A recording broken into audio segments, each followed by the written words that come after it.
Well, we were discussing before how the Disney investor announcements were such.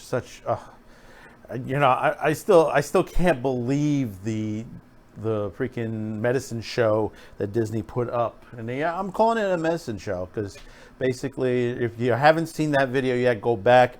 I do a small little breakdown, not a long breakdown, a small breakdown of everything that happened at the happenings at the investor. I just pulled out some key things that were very important, and it's to the point, and the thing is, the way the mainstream media, the journos and all that, they propped it up. Oh, Disney won the streamer wars. They won. But on the basis of what? And here are many things, and you clipped on this. Hi, Zane. Welcome to another edition of Madman with the Show. The holidays are close. They're getting close. We're almost at the end of the year. But like I said, 2021 is looking bleak already for certain things, and it's looking good for other things. And this episode, I'm just going to say, and like I said, it in the Disney, if you watch the Disney investors video, take what I'm going to say with a grain of salt as far as this section of the information. And we wanted to do a separate video on this. One of the best people you want to listen to in the YouTube family is over at Overlord DVD, Doomcock. Generally, his resources are very good. His hit and miss is, his odds are very good that it's pretty much what he says is pretty much close to target or on target. There are occasions where he has been tight wrong there, but no, most of the time he hits it out of the park. And that's great when you hear something like that out of this business, because when you listen to the journos and all these other independent, and you hear just pure crap come out of them, and you're like, and they're thrown in, they've been totally wrong all the time, and you get someone like Doomcock to come out and say this, and then it comes out to be true. You got to say, hey, got to start listening to him more often. So basically what it is, and we're going to take this off of Bounding into Comics, if by the time you see this, it's probably either before or during the air time of the season finale of Mandalorian. The last episode with Bill Burr happens to be one of my favorites. I did enjoy Bill Burr. I'm hoping that they will spin off that character, but what we saw from the investor meeting, had no such chance at this time period. That would have been a nice thought to give him a series with somebody else, because he worked very well with that, and that was a really good backstory that they threw in there. Because season 1 he was okay, but But what we've seen from this season in The Mandalorian, we had Rosario Dawson show up as Ahsoka Tano, one of my favorite characters of the series. I'm just finishing up on the novel. And I'm enjoying the novel on there. There's some quirks on the novel, but I could pass those away because she's more or less, even though she's been in the series on more as a character driven from the entire canon, she's still a fairly new character, and her backstories and stuff like that is still developing. Even though there's been so much of it, I would say it's still developing. We've seen her in Clone Wars, we've seen her in Rebels. Now we've seen her in The Mandalorian and her standalone book. But what if I say, seeing from the investors meeting, what if I tell you, could this be a possibility where they erase the last 3 movies? Because if you notice, there have been no new trilogy movies announced, which everyone thought, oh yeah, they're going to announce 3 new trilogies, Rian Johnson, all that. They never went into that. They put more emphasis on the TV shows because they say, hey, Mandalorian, for them, Mandalorian is a hit. Clone Wars was a hit. The last season of Clone Wars was a hit. So yeah, let's just throw everything we have on the board and see what drops and falls and what works and what doesn't. But what we've gotten, and like I said, we know from, and I'm dropping spoilers here, from the episode where Rosario Dawson shows up as Ahsoka Tano that she's looking for Thrawn. If you haven't seen Rebels, we know toward the end of Rebels, Ezra Bridger and Thrawn are thrown to another part of the galaxy we don't know because of the space whales. And at the series finale, we see Ahsoka and Sabine go off to find where they disappeared to, and that's all we know of that. And we kick off in The Mandalorian. We're not certain what part, but from what it looks like, I guess, I don't know if that part has happened yet at the end of Rebels, or it has happened and they're just still searching for them. Why they're separate and not together, unknown for that point. But what we're getting, and this is, listen how this, before you jump to any conclusions or anything of that nature, or call me a nut, or call Doomcock a nut. The rumor comes from YouTuber Doomcock. The Ahsoka show has announced during the Disney Investor 2020 presentation with Kathleen Kennedy stating, "Today I'm excited to share with you that John and Dave are concurrently developing 2 new spin-off series exclusively for Disney+. She continued that 1, The Rangers of the New Republic, which I don't know why they're called The Rangers of the New Republic. Was someone watching Babylon 5? And the other feature fan favorite, Ahsoka Tano, set within the timeline of The Mandalorian. These interconnected shows, along with future stories, will excite new audiences and embrace our most passionate fans and culminate in the climactic story event." The Lucasfilm president then added, "The next chapter would debut on Disney Plus Christmas of 2021.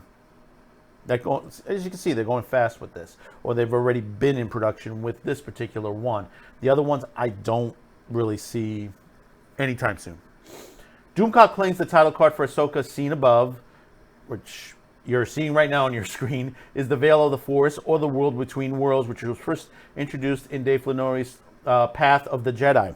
Yeah, if you have not seen that episode, and here's dropping another spoilers, they go to a planet where there is a wall which basically goes back to the brother and sister, and it's a doorway that opens up, and Ezra gets sucked in and ends up in a world between worlds where he's walking along, and he ends up saving Ahsoka from Vader and pulls her out at the moment toward the end of the other episode where her and Vader are fighting, and you assume that it was either her soul or something, as she disappears into the deeper part of the cavern at the end. And basically, we never hear from her again until the end of the series itself. So what happened between that period and stuff like that? Not really explained, but it's more toward in the novel. You can take a guess what happened as far as that, and you can take a guess that she just hid herself for a time period. While the World Between Worlds was first introduced in the Path of the Jedi, it wasn't fully explored until the World Between World episodes. In the episode, Ezra enters the World Between Worlds. Yeah, we talked about that. The World Between Worlds will also show up in the Star Wars Rise of the Skywalker visual dictionary. In the book, it reads, "Untributed visualization of the chain worlds theorem, known as the World Between Worlds or the Virgin Scatter." Interesting, the visual dictionary also reveals something called the Neverworld of Unbeing, which allows the transit point to across the cosmos. Maybe that's what the Lego version was. It also describes the Force, a twisted ribbon between the lining of the primitive of all reality. After assessing the title card, the Plix of the World Between Worlds, Doomcock will refer back to the previous rumor, him reporting, stating, "My agents were reporting that Ahsoka and the Veil of Force will be instrumental in erasing the damage that Kennedy wrought, and now appears that the rumor was well-founded." He will also go on to point that none of the new announced Star Wars shows have had anything to do with the Disney sequel trilogy, which is true, and I mentioned that in the investment video, that if you notice everything that's come out, perfect example, droids. Why are they bringing back droids? Most people say, "Oh yeah, we brought back this new series called Droids." No, it's not a new series. It was animated years ago for Saturday morning cartoons. We're bringing back something that just didn't really work out. That that Lucasfilm dropped after, I think it was a season, was it? I gotta check how many episodes on that again. But it's just the amount of time that they spent on that, it just looked horrible on that series alone. Doomcock states, look at the evidence. None of these announced projects we're moving forward has anything what's to do with the sequel trilogy, and that's because they're preparing to discard it. And that's true, and that's what I believe also. Most of these series are not coming to fruition. As much as they pushed it and stuff like that, they threw whatever they had on their desks and said, listen, let's just give them title cards. Let's give them title cards. Doesn't mean that they're going to do it. They could turn around and say, well, it didn't work out, and we decided to cancel it. He adds, Disney is out of the sequel trilogy business, that the sequels were a failure and is beyond dispute now that since there are no using Disney sequel trilogy characters moving forward. Yeah, the trilogies were a failure. They were a failure. The Rise of Skywalker, all of them, they were a failure. And it's because they decided to go woke. They decided to just bury Luke Skywalker, really. Just make him just make him look weak to the situation, you know. And I keep saying, if you look at these novels right here, part of the Heir of the Empire series, which is the Thrawn series, and everything on there, and I also ask, where's Admiral Dala at this point too, which is another great character part of the series next to Thrawn. You know, these were the characters, these were the stories that should have been. I mean, I would have loved to have seen a Dark Saber either movie or something thrown in as an episode. If you're not familiar with the Dark Saber, it's basically the Hutts decide to build the weapon of the Death Star, not a whole Death Star, just the weapon, and it was cylindrical in the shape of a lightsaber on there, and it's a whole situation. Leia and Han. Meanwhile, on the other hand, you had Admiral Dala, who basically has merged most of the Imperial fleet together and about to go destroy the new Jedi Order. I mean, that alone, if you ever read that book, it's a fantastic, and it in a way shows great power that the Jedi had, because there was some, not to give it away, but there is a section where they push all their powers together to knock an entire Imperial fleet across the galaxy. You know, and it is just incredible to read that in a book, and to see that on television or film, or ever how they wanted to put it, would have been fantastic. For those of you who don't know, the Veil of the Force is a mystical dimension of the Force connecting time, space, and alternate realities, a quantum reality of the Force. Doomcock then quotes Kennedy's announcement and specifies the point of the climatic story event that The Mandalorian, Ahsoka, and the Rangers New Republic will culminate in. Supposedly, all three of these series will merge together. They're having sort of like the Arrowverse. They're having like a big series climactic merger together, and don't know when that will happen. Is that going to happen 2021 or 2022? We still don't know yet, and we don't know how it's going to go, and how the end of The Mandalorian season 2 is going to end at this point. He then speculates this climatic story event will be the erasure and decanonization of the Disney sequel trilogy. Later he adds, yes, it appears that the pieces are being put together to erase the Disney sequel trilogy and restore the order to the Lucas galaxy.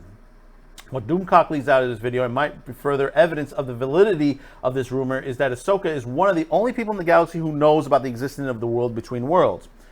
During the World Between Worlds episode, she is saved from death from the hands of Darth Vader on Malachor by Ezra Bridger, and brought into the World Between Worlds. If you get a chance, see the episode. It's not a great episode, but it's good canon on there. A lot of people didn't like it. I enjoyed it in certain things, because basically, if you listen carefully, you hear sounds of other people in the World Between Worlds. In other words, connecting all the universes to all the movies together. There she comes back to the Emperor with Bridger, who is attempting to gain entrance into the World Between Worlds. As they flee, the Emperor attacks the two separate Ezra, and Ahsoka tells to come find her. Then in the final episode, Star Wars Rebels, Ahsoka arrives on Lothal after the events of the Battle of Endor to recruit Sabine Wren to go on a journey to find Bridger, who last seen in the company of Grand Admiral Thrawn during the liberation of Lothal. Bridger took control of Thrawn's Chimera Star Destroyer, as well much as the Imperial fleet, using the number of Purgles he then proceeds to use the Purgle to jump into hyperspace to a unknown universe. We would next see Ahsoka in the live-action Mandalorian confronting Morgan Elizabeth and demanding to know the location of Grand Admiral Thrawn, implying that she's seeking out Ezra Bridger, who we know has the ability to access the world between worlds. So it's quite possible that the Ahsoka series would see Ahsoka Tano continuing a search for Ezra Bridger and eventually lead them to the world between worlds, where they could erase the sequel trilogy or at least turn into Elseworld-style alternate universe. I'm hoping, and I'm going to say this right now, if the season finale of Mandalorian has Thrawn in it, if Thrawn shows up at the finale, there's a possibility, because of the time period that this is, they could be trying to push Heir to the Empire, that we will get some sort of not exact, but some sort of storyline. Would it work? That's hard to say, the way Kathleen Kennedy has been running this. The only people that I can trust on this, Jon Favreau, Dave Filoni. Now, I only trust Dave up to a certain point. Jon, I would trust a little bit more with the series. He's willing to take the helm of this. Why Disney has not put him in full control, I have no idea. I have no idea at all, because the way Kathleen Kennedy has turned Disney into a shit show, and she's not willing to go easily. She's standing her ground. And I am surprised the investors have not wanting her head on a platter at this point, because of the way the last 3 movies went. You got to remember, if you've had a failure of 3 movies, not 1, 2, but 3 movies, major failure. You have major failure on other properties of it, and you have the fans in revolt. I know there's some people out there that are like, well, why are you hard on this? It's the toxic fandom. Do you know why there is a toxic fandom? It's just a name that they gave people. Is because you've heard a series that it was just, I grew up with this. I love the Star Wars movies. The prequel movies weren't that great, but I still enjoyed them. When they went into this new arc, at first I was like, okay, let's see how it goes. After that first movie, I was like, oh, we're on our way to just literally a dumpster fire. Just a true dumpster fire of the series. Now, some people criticize Rebels and stuff like that, but I found that more closer to the canon of Star Wars, even though it had its issues and stuff like that. One of the best things they brought in was Thrawn. And I keep saying, Timothy Zahn's Thrawn was one of the best things he ever done. And for them to bring it into an animated series, and there's word that possibly the voice of Thrawn might be the guy they choose to play him in live action. I find that it's great. I find that, it's fantastic. Also, the return of Boba Fett. Some people have criticized that, but I'm like, well, it's Boba Fett. We knew in the comics he escaped the Sarlacc pit. We knew in the comics, you knew he had to bring him into the canon. Now, you may say to yourself, well, why did they get the other guy? I understand you could have gotten the other guy to do it if he wanted to. The last remaining survivor who has played Boba Fett. But you got to think into perspective. There are only 2 people really truly that could play Boba Fett. One is Tamir Morrison, which Boba Fett is a clone of Jango. It's his son and all that, and that would be perfect for it. It would have been great, which it is already. Or Daniel Logan, which he's old enough now to play Boba, and they just have to age him just a bit, and he would have played very well, which he was the boy who played Boba in Attack of the Clones. So those are the other 2 people. You had Jeremy Bulloch, who originally played it. Yeah, he's up in his age on there. I don't think, as much as you saw that action scene where basically you had Boba just kicking ass on just those on there, you would have had to use a stuntman to do it.